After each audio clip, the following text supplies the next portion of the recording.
Hello everyone, Silent here and welcome back to another Bedrock Edition tutorial. Today I'll be showing you how to build a new and improved advanced villager breeder for your Bedrock Edition worlds. This villager breeder is extremely fast, will produce you an infinite amount of villagers in your Minecraft worlds, and also produces clean villagers as well, meaning that they have nothing in their inventory, making them perfect for iron farms, trading halls, crop farms, or whatever else you want to use them for. This breeder is also kind of unique as it automatically delivers all the food to the breeding pairs, meaning that it's somewhat AFK. You can simply load up the breeder with a ton of different food, and then all of the villagers will be automatically fed and start breeding up you a bunch of villagers. So this villager breeder might look a little bit big and kind of overkill, and it totally is, but good for you, this villager breeder is actually completely modular, so you can build it as big or as small as you want it. Currently we have 8 of the individual breeding pairs. As you can see, there is just kind of 8 of these little pods.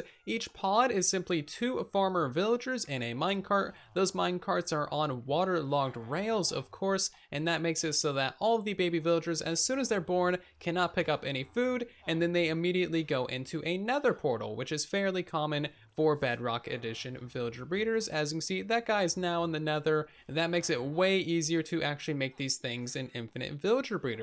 Every single pair of your actual villager breeder will be able to produce about 100 villagers per hour. So if you think that's too many, then you can just build a single pair breeder and be good to go. But if you want to have like a ton of villagers extremely quickly, then you can build something like what we have right here, which can produce you 800 villagers in a single hour. So let's head over to the nether and check out what that looks like. Be prepared for many baby villagers. As you can see, this thing produces quite a few of these little guys, but once you have them over here in the nether, you need to wait approximately 20 minutes for these guys to grow up. Not too big of a deal, just hide in a little hole for about 20 minutes, and then they'll all grow up into adults, and you can do whatever you want. Pick them up into a minecart, give them a profession, build a trading hall here in the nether, or send them back to the overworld and use them for whatever you want. So how exactly do you use this villager breeder? Well, it's actually very simple. Just grab yourself a couple stacks of food of your choice and throw that into the input chest right there. Flick the lever and all of that will be automatically dispensed to your breeding pairs. All of the food will be dispensed around this little water stream here. Your guys will be able to pick it up from the water stream, and then eventually the food will be recycled back into the input chest. None of the food will ever be lost or despawned. Every single piece of food that you put in here will eventually be turned into a villager, which is pretty nice. There's no loss with that system there. And then that is pretty much all there is to it. You can go ahead and do a little bit of AFK, wait for these guys to breed up as many villagers as they can. So speaking of how many villagers these guys can breed, let's talk about the village cap real quick. So the village cap, it depends on how many beds that you have in your village.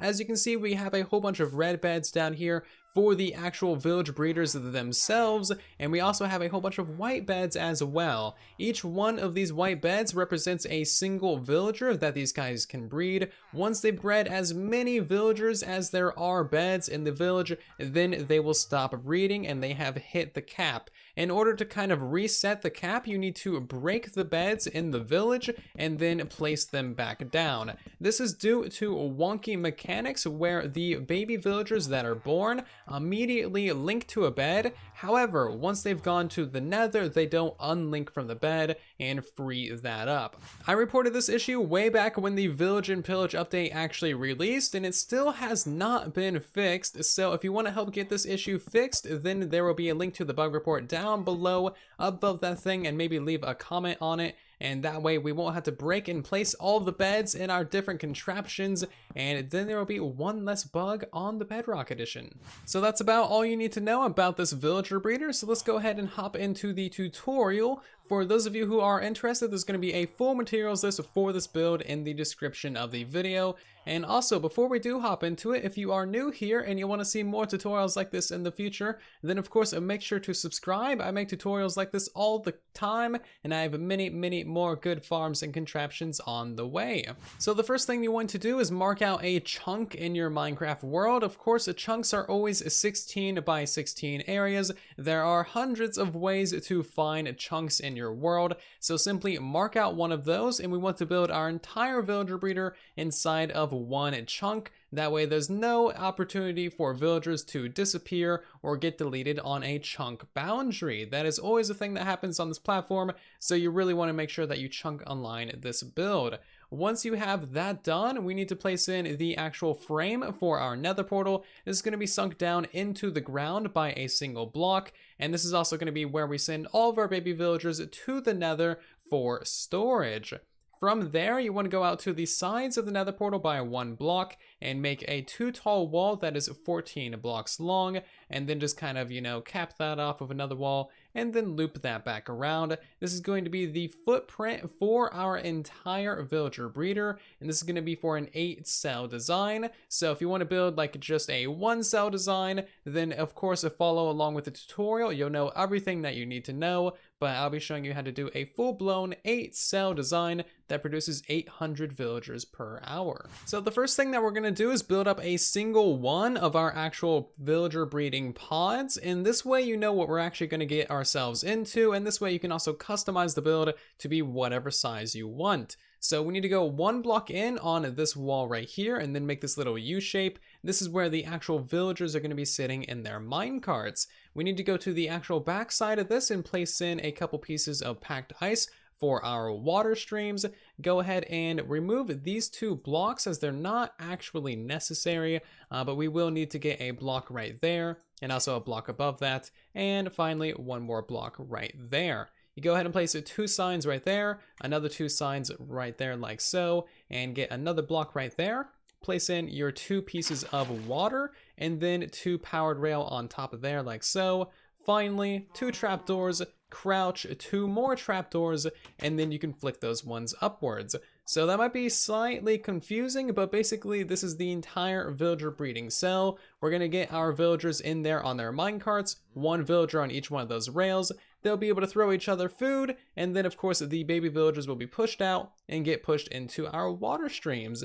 So as you can see, these villager breeding cells are actually extremely straightforward. I went ahead and mirrored that to the other side, and now this is actually looking like a proper build. So go ahead and build 1 on either side. However, we don't want to build a whole bunch of these things in a row. If we build a whole bunch of these things in a row, it's going to be really hard to get the villagers into the center cells, as you're going to have all these other buildings and water streams and such in the way. So we're just going to go ahead and get the villagers in these first 2, and then we'll build up another 2, get the villagers in there, and so on and so forth. I think that's going to be the easiest way to build this with the least amount of hassle. Now the thing about this build is we're not just going to be using any type of villager. Because we are going to have our water streams dispensing food all around the place, we want these guys to have a pretty full inventory. That way they don't pick up, like 9 stacks of food and waste a whole bunch of your time, and that would be really, really bad. So first of all, you're going to want to get yourself a nice and clean villager. This guy has to have nothing in his inventory,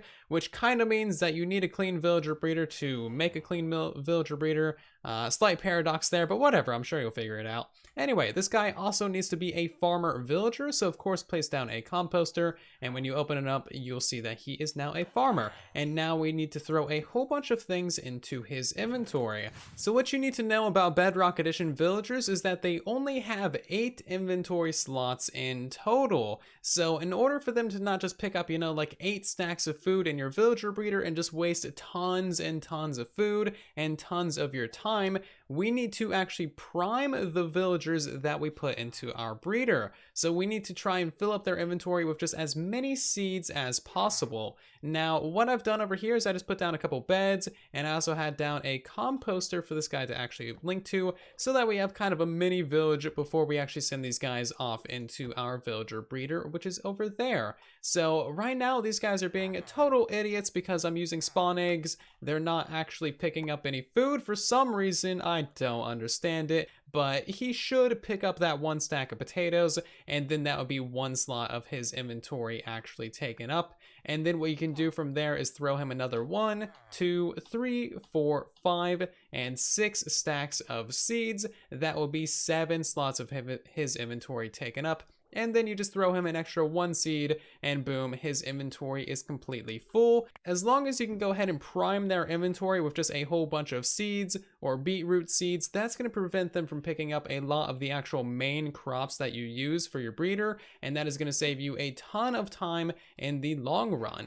Also, make sure that when you're priming these guys' inventory, you always use the same food. I would highly recommend that you just use potatoes for your villager breeder. They're extremely easy to farm, they're very straightforward, and worst case scenario, you can eat them yourselves. Baked potatoes are great, but yeah, you don't want to mix and match. You don't want to use like carrots and potatoes and beetroots. You want to keep it very uniform just to keep it all straightforward and simple. So now that we have 2 primed farmers with a completely full inventory, some crops, and a just whole bunch of seeds, we're going to go ahead and send these guys into our villager breeder. Now, in the previous villager breeder tutorials, you guys have said that the previous method of getting them into the cells is a massive pain in the butt, and I totally feel you guys. It was a massive pain in the butt, and I totally agree. So we're going to be sending these guys in through the top instead. So basically just get yourself a little bit of a rail line, remove those 2 trapdoors, and then we're just going to go ahead and nudge these guys onto this powered rail line,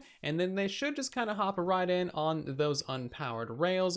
We're just going to push that guy in there, and boop, he's just going to sit there like so. We're just going to push him over to one side, and hopefully he stays there.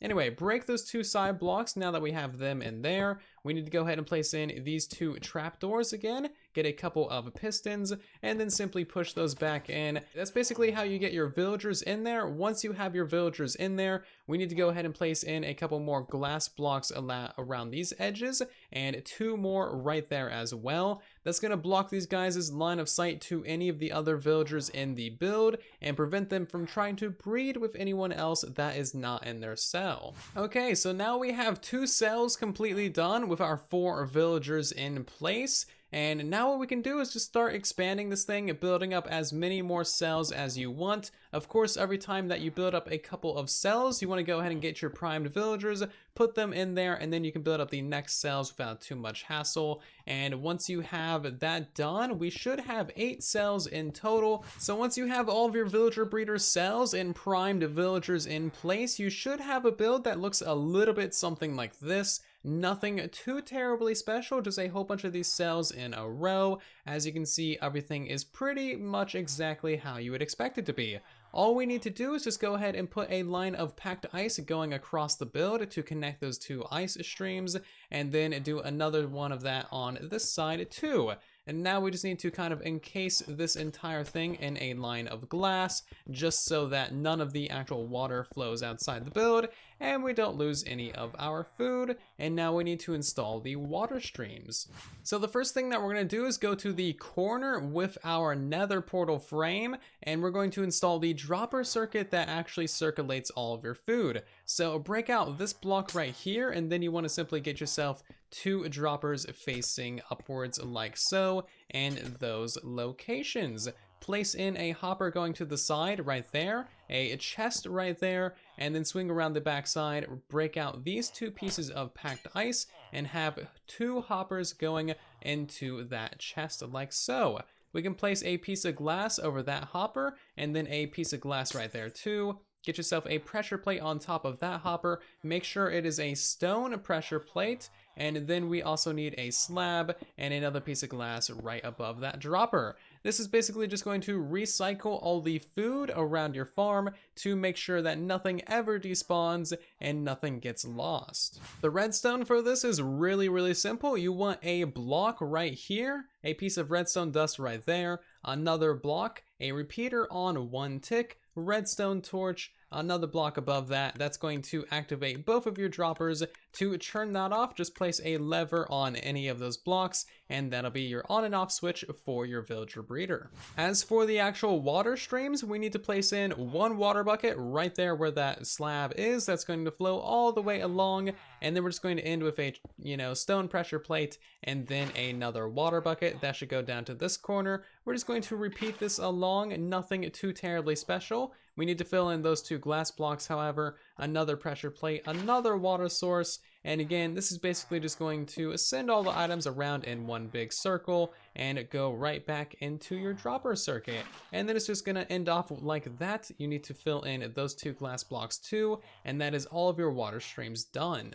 So now what we need to do is we need to go down and inside of our actual villager breeder, go to the very back wall and simply place down a couple of water sources back here. Let these flow all the way to the end, and now we need to mine out this floor just a block deeper, and as you'll notice, this will line up with the nether portal that we installed at the beginning of the build. All you need to do now is break that block in the corner and that block as well. That should flow all the way to the nether portal, but not completely inside of it. What you can do now is light that thing, and we can now work on the nether side of this project. The nether side is nothing particularly special. We just have a kind of a holding cell in here for the villagers to fall into, with a couple of trapdoors at the base of the portal and floating mid-air so the villagers think they can walk off, but then of course they fall down. As a little bit of a pro tip, you can put a couple of, dispensers behind your nether portal with snowballs in it, and when you actually activate this, that'll shoot the kind of stubborn villagers out of your nether portal so that they fall down into your holding area. And also, to get the villagers out of your holding area, you can set up a minecart system kind of similar to this. When the minecart doesn't have anything in it, it won't have enough momentum to get up that little hill, but once it does capture a mob, then they will actually be able to go up that hill and go off to either a trading hall or another nether portal to get them back to the overworld. The final thing we need to do for this particular build is go ahead and place down 1 bed for every villager that we have at the very top of the farm. So we're going to place down 16 beds in total because we have an 8-cell villager breeder with 16 villagers. You should see all these beds get a nice bunch of green particles, and now we're going to switch over to using a different color bed for our temporary ones that need to be broken pretty often. As soon as we break these things down, you'll start to see, a bunch of cats, possibly a golem if you have enough villagers, and then if we throw these guys some food, we might also see a couple of hearts, and finally start getting ourselves some baby villagers from our villager breeder. There you go, we're getting hearts instantly. That is perfect. A mild derp I just noticed, I forgot to place in these trapdoors. Of course, make sure you have the trapdoors in place in front of your villagers. And there we go, we got our first baby villager and also a bunch of salmon in this build as well. So as you can see, this thing is working just fine. We now have a fully functional infinite villager breeder that is going to be producing us a ton of baby villagers. If you have any questions or comments about this tutorial, then of course let me know with a comment down below. I'm always trying to help you guys out as best as I possibly can. But if you did enjoy this tutorial, then of course make sure to leave a like on the video, possibly share it around so other people can enjoy it too. If you're new here and you want to see more tutorials like this in the future, then of course be sure to subscribe. And otherwise, I will see you all down in the comment section and in the next one. Thank you so much for watching, and then there was silence.